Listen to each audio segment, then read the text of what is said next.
अस्सलाम वालेकुम।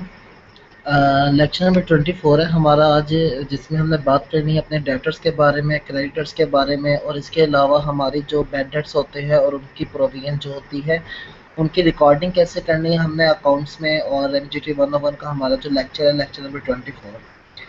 सबसे पहले आप लोगों को एक स्क्रीन शेयर हो रही होगी। हमने यहाँ पे बात करनी है डेटर्स की, कि डेटर्स हमारे क्या होते हैं। पिछले लेक्चर्स में आप लोगों को हल्का सा इनका हिंट भी दिया, डिटेल में हमने इनकी बात भी की कि डेटर से मुराद हमारे रिसीवेबल होते हैं। कि अगर एक ऑर्गेनाइजेशन में, अगर एक कंपनी में जब हम किसी को माल उधार सेल करते हैं तो हमने उससे पैसे लेने होते हैं। तो जब हमने उससे पैसे लेने होते हैं तो वो हमारा क्या, वो हमारा डेटर कहलाता है, यानी अकाउंट रिसीवेबल कहलाता है। उसके साथ यहाँ पे एक छोटी सी एग्जांपल दी हुई है आपके हैंडआउट्स में, कि यहाँ पे देखें, हम जब किसी से पैसे लेते हैं, हम उससे पैसे कब लेंगे? जब हम डेफिनेटली उसको कोई चीज़ हम उधार पे सेल करते हैं। जब हम उसको कोई चीज़ उधार पे सेल करते हैं तो हमारे पास जो होता है, हमारे पास रिसीवेबल इंक्रीज हो जाता है।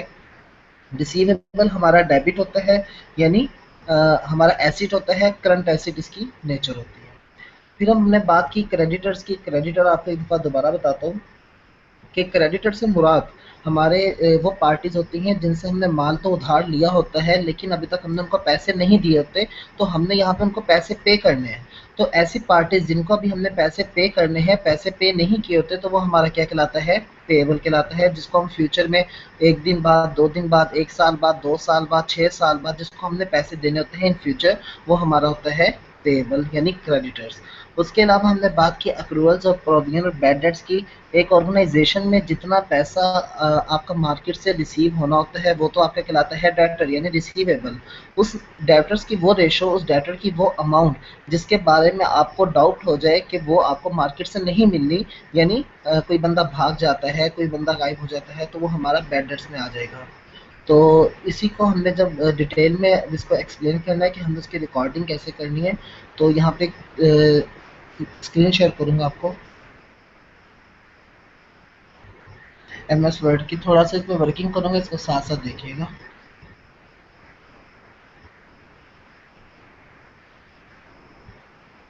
जी, आपको स्क्रीन यहाँ पे शेयर हो रही होगी। तो यहाँ पे सबसे पहले मैं आपको बात करूँगा डेटर्स की। तो मेरे डेटर्स होते हैं ये, इनको थोड़ा सा एक्सप्लेन करेंगे। डेफिनेशन मैंने आपको बता दी, इसकी एग्जांपल दे रहा हूँ।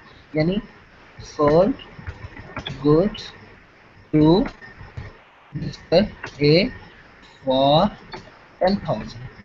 अब 10,000 जब हम पैसे पे कर रहे हैं उसको, यानी माल हम उसको सेल कर रहे हैं, तो हमारे पास जो डेटर्स होता है, रिसीवेबल होता है, वो यहाँ पे इंक्रीज हो रहा है। और जो हमारा जो सेल होती है वो भी इंक्रीज हो रही है। जब सेल इंक्रीज होती है, हमने आपको पहले भी डिस्कस कर चुके हैं कि सेल्स की नेचर हमेशा क्रेडिट होती है। तो इसकी एंट्री कैसे पास होगी?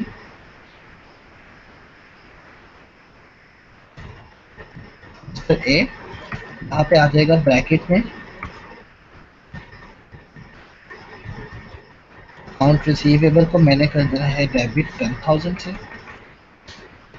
और उसके बाद मैंने क्या किया, मैंने यहाँ पे अपनी सेल्स को कर देना है क्रेडिट, कितने से? 10,000 से। तो यहाँ पे इसको ये एक थी हमने क्या नाम है, डेटर्स की एंट्री थी हमारी, कि हमारे जो रिसीवेबल की। अब इसके बिल्कुल साथ हमने यहाँ पे बात करेंगे अपने क्रेडिटर्स की। थोड़ा सा हम क्रेडिटर को भी डिस्कस करके आगे चलेंगे।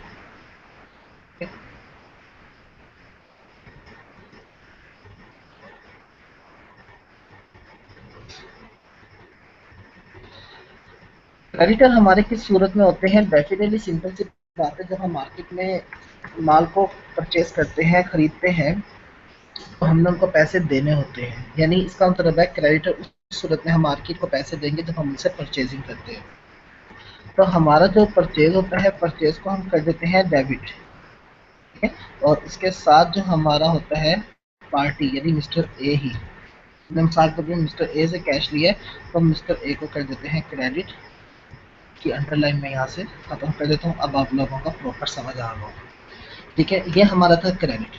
अब उसके बाद इनकी आगे क्या कैलकुलेशन करनी है, कैसे करनी है, वो हम पहले भी डिस्कस कर चुके हैं। इनके जो लेजर्स बने थे, फिर हमने उनसे ट्रायल बैलेंस सारी एक डिटेल में स्टेटमेंट तैयार की थी। लेकिन हम इसको यहाँ पे डिस्कस क्यों कर रहे हैं? हम यहाँ पे इसलिए इसको डिस्कस कर रहे हैं कि हमारे जो ऑर्गेनाइजेशन में एक डाटा नहीं होता, हमारे बहुत ज़्यादा डाटर्स होते हैं, 40 डाटर्स होते हैं, 100 डाटर्स होते हैं, 200 रिसीवेबल होते हैं, हमारी पार्टीज 400 पार्टीज होती हैं। तो जितने हमने उनको मर्ज करके उनको इकट्ठा करके हमने उसको कैलकुलेशंस करनी होती है आगे, लेकिन ये हम अगले चैप्टर्स में जाके पढ़ेंगे। तो यहाँ पे हमने साथ ही बात की बैंडर्स की। मैं बहुत ज़्यादा डिटेल में नहीं बता रहा, मैं सिर्फ आपको मेन आइडियाज़ दे रहा हूँ कि आप लोग यहाँ से देख के क्लियर हो जाएगा। और लेक्चर रिकॉर्ड इसलिए हो कर रहा हूँ कि यहाँ पे जितने स्टूडेंट्स हैं उन सबको थोड़ा सा आइडिया हो जाए। अच्छा, बैडर्स हमारा क्या होता है? बैडर्स हमारी वो अमाउंट होती है कि जब हम किसी ऑर्गेनाइजेशन में, जब आपने किसी से पैसे लेने होते हैं, तो वो पैसे जब आपको डाउट होता है कि भाई अब ये पैसे डूब जाएंगे या कोई ऐसा सीन बनेगा कि बंदा भाग जाता है या फिर ऐसा कोई भी सीन, तो जो आपको पैसे ना मिलने हो तो हम उसको क्या कहते हैं, बैड डेट्स का उसको नाम देते हैं। तो उसके बिल्कुल साथ हमने यहाँ पे बात की थी। मैं आपको बैड डेट्स की एंट्री पास करके दिखा देता हूँ। बैड डेट्स एक्सपेंस होता है, हमने इसको करना होता है डेबिट। और इसके बिल्कुल साथ हमने क्या करना होता है, हमारा जो डेटर का अकाउंट होता है उसको हमने करना होता है क्रेडिट। ठीक है, ये भी हम डिटेल में बात कर चुके हैं। जो हमारा बैड डेट्स एक्सपेंस होता है हमने उसको डेबिट करना होता है, जो डेटर अकाउंट होता है हमने उसको क्रेडिट करना होता है। तो ये तो एक छोटा सा हमने 3 चीज़ों को डिस्कस किया। आज की जो मेन चीज़ जो हम स्टार्ट करने जा रहे हैं वो हमारी है आउटस्टैंडिंग एक्सपेंस। अब आउटस्टैंडिंग एक्सपेंस से क्या मुराद है, कौन से एक्सपेंसेस होते हैं, ये मैं अब आपको थोड़ा सा एक्सप्लेन करता हूँ। आउटस्टैंडिंग एक्सपेंस से मुराद हमारे ऐसे एक्सपेंस होते हैं, ऐसे अखराजात होते हैं जो हो तो गए होते हैं लेकिन अभी तक हमने उनको पैसे नहीं दिए होते। इसकी एक बड़ी आसान सी सिंपल सी एग्जांपल आपको ये दूंगा कि हमारे जो वेजेस हैं, यानी हम हमारे घर मजदूर लगे हुए हैं या हमारी फैक्ट्री में, हमारी ऑर्गेनाइजेशन में कहीं मजदूर लेबर लगी हुई है, तो लेबर जब अपना काम कर लेती है हम उसको जुमेरात को उनको पैसे देते हैं। अब जुमेरात जब आ गई तो 6 दिन 7 दिन बाद वो हमसे इनका हिसाब करते हैं कि इनके कितने पैसे बने। यानी इसका मतलब ये हुआ कि हम उनसे एफर्ट्स, उनकी जो सर्विसेज है वो हम ले चुके हैं लेकिन हमने उनको अभी तक पैसे नहीं दिए। तो ऐसे अखराजात, ऐसे एक्सपेंस जिनसे हम फ़ायदा बेनिफिट हासिल कर चुके हैं, गेन कर चुके हैं, लेकिन अभी तक हमने उनको पेमेंट नहीं की, तो ऐसे एक्सपेंसेस जो होते हैं उनको हम कहते हैं आउटस्टैंडिंग एक्सपेंस कहते हैं, अक्रूवल एक्सपेंस कहते हैं। ठीक है, उसकी एंट्री कैसे होती है? उसकी एंट्री ऐसे होगी।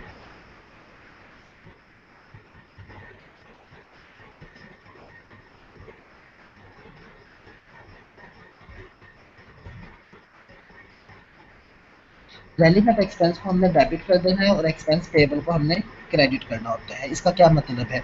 अगर यहाँ पे बात हो रही है वेजेस की तो हम वेजेस एक्सपेंस को डेबिट कर देंगे, वेजेस पेबल को क्रेडिट कर देंगे। अगर यहाँ पे बात हो रही है रेंट की, रेंट एक्सपेंस को हम डेबिट कर देंगे, रेंट पेबल को हम क्रेडिट कर देंगे। अगर यहाँ पे बात हो रही है इंटरेस्ट की, इंटरेस्ट एक्सपेंस को हम डेबिट कर देंगे, इंटरेस्ट पेबल को हम क्रेडिट कर देंगे।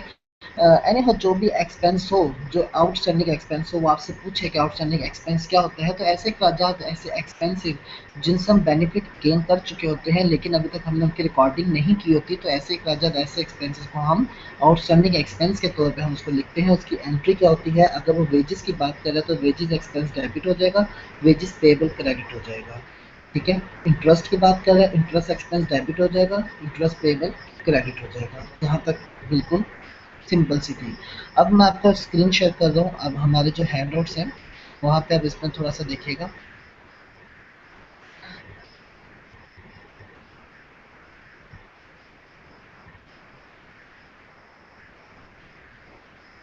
हमारे पास सबसे पहले यहाँ पे आया है सेक्शन नंबर 24 है, डेटर की हमने बात की। डिस्काउंट रिसीव, डेफिनेटली जब हम डिस्काउंट रिसीव क्या होती है, जब हमने किसी को पैसे देने होते हैं, हम उसको जब पेमेंट कर रहे होते हैं तो उससे जितना हमें डिस्काउंट मिल जाता है उसको हम डिस्काउंट रिसीव करते हैं। लेकिन यहाँ पे एक बात की आती है कि स्टूडेंट कंफ्यूज हो जाते हैं, मैं भी कंफ्यूज हूँ, हम सब कंफ्यूज हो जाते हैं कि डिस्काउंट को डेबिट साइड पे लिखना है या क्रेडिट साइड पे लिखना है। स्टूडेंट्स की नेचर नहीं देखते, सिर्फ वो एक चीज़ सोचते हैं कि इसको डेबिट करना है या क्रेडिट करना है।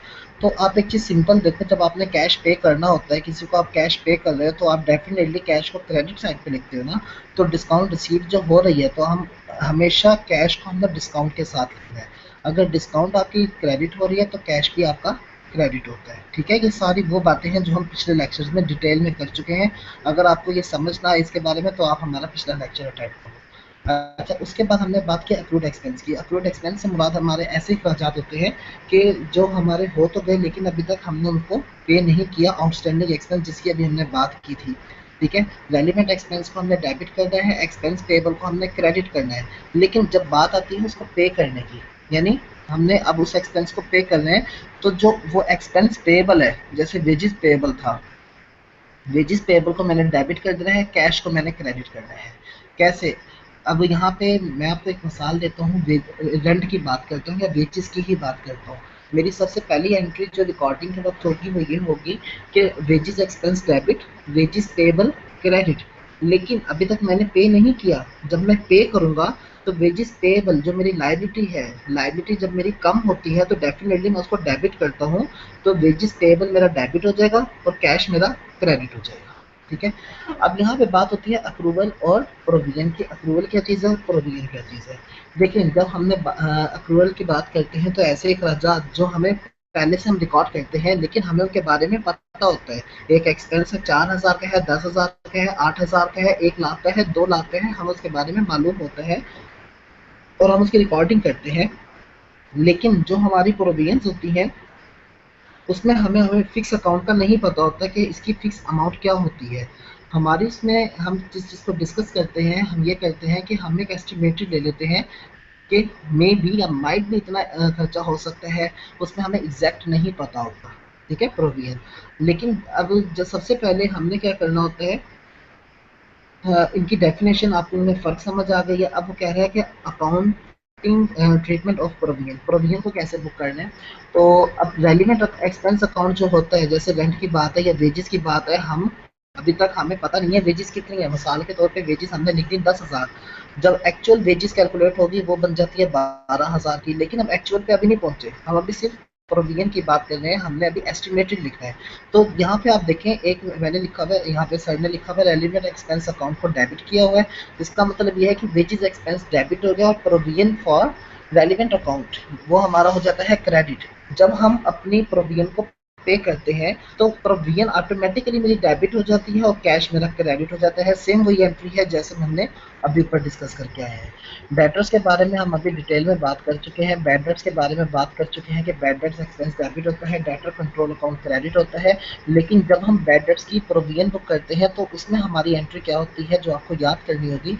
प्रोविजन फॉर बैड डेट्स हमारा डेबिट हो जाता है, लेकिन इसके साथ पीएनएल क्यों लिखा हुआ है, पीएनएल इसलिए लिखा हुआ है कि इसका जो डायरेक्ट रिलेशन होगा वो हमारी इनकम स्टेटमेंट के साथ होगा कि हमने इनकम स्टेटमेंट में इसको माइनस करना है, एक्सपेंसेस में माइनस करना है। कैसे एक्सपेंस करना है मैं आपको नीचे एग्जांपल दिखाता हूँ।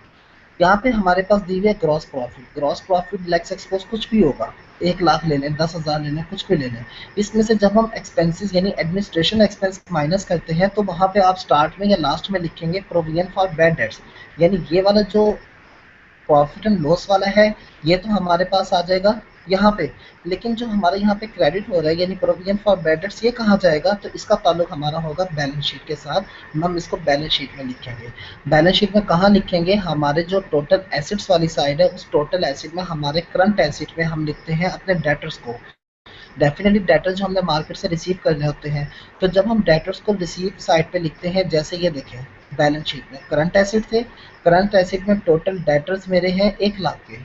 ठीक है, तो ये जो मेरी क्रेडिट साइड पे बैड डेट्स की बारी आ रही है तो बैड डेट्स को मैंने यहाँ पे लिख के मैंने जो टोटल बचता है 95,000 मैंने इसकी कैलकुलेशन यहाँ पे आपको दिखाई है।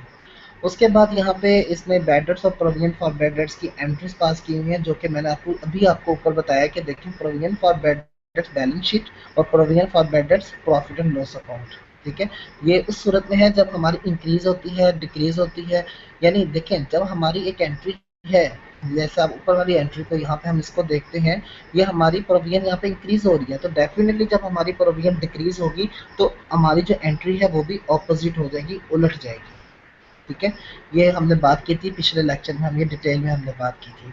एग्जाम्पल नंबर 1 को अगर आप यहाँ देखते हैं तो आपको कह रहा है यहाँ पे कि फॉलोइंग आर द डिटेल है। नवंबर में हमारा जो बैड डेट है वो है 100, जनवरी में है 780, अप्रैल में है 350। At the year end total debtors amounted to 35,000, out of which जिसमें से 1800 is considered to the bad bad show and bad relevant account. अब हमने इसमें क्या करना है, देखिए सबसे पहले हमने बैड डेट एक्सपेंस बनाया। बैड डेट एक्सपेंस के अकाउंट में मेरे पास जनवरी में 100 था, उसके बाद 780, उसके बाद 350। ये देखिए 100, 780, 350, हमने इसको यहाँ पे जब अकेमुलेट किया मेरे पास एंड पे बच जाता है 1230, 1230। ये तो हमारे पास वो था जो बैड डेट एक्सपेंस हो गया। लेकिन यहाँ पे उसने कहा कि एस्टिमेटेड जो उसने पहले से प्रोविजन जिसकी बुक की हुई है वो कितनी है, 1800। तो यहाँ पे देखें 1800 इसने प्रोविजन बुक की हुई है। अब उसने साथ ही यहाँ पे लिखा हुआ है कि बैलेंस शीट में इसकी कैसे कैलकुलेशन होगी, ये देखें balance sheet and profit and loss. तो प्रॉफिट एंड लॉस में अब यहाँ पे देखें हम इसको एक्सपेंसेस में लिखते हैं 1800 को, और बैलेंस शीट में भी हम इसको 1800 से ही लिखेंगे। ठीक है, प्रोविजन हमेशा जाएगी ना उसमें, क्या नाम है, बैलेंस शीट में एक्सपेंस, बैड डेट एक्सपेंस जो बैड डेट अकाउंट है ये तो यहीं तक ही रहेगा। ठीक है, अच्छा उसके बाद हमने इसको आगे प्रेजेंटेशन की थी प्रॉफिट एंड लॉस अकाउंट में कि ग्रॉस प्रॉफिट मिसाल के तौर पे हमारा कोई भी है, उसमें से एडमिन एक्सपेंसेस को हमने माइनस किया, मेरे पास जो आते हैं बैड डेट्स हो जाते हैं, प्रोविजन फॉर डाउटफुल, यानी जो हमने डिटेल में बात की है। इसके अलावा आप यहाँ पे देखेंगे जो अगली इलस्ट्रेशन दी हुई है सेम इसी तरह की इलस्ट्रेशन है। तो यहाँ पे हमारा लेक्चर नंबर 24 खत्म होता है। इस लेक्चर नंबर 24 में आपको कोई भी चीज़ समझ नहीं आएगी, बहुत सिंपल से है, तो आप इजीली इसको डिस्कस कर सकते हैं। तो लेक्चर नंबर 24 हमारा यहाँ तक खत्म हो, इंशाल्लाह नेक्स्ट लेक्चर में मिलेंगे। कोई चीज़ समझ आए तो पूछ लीजिए।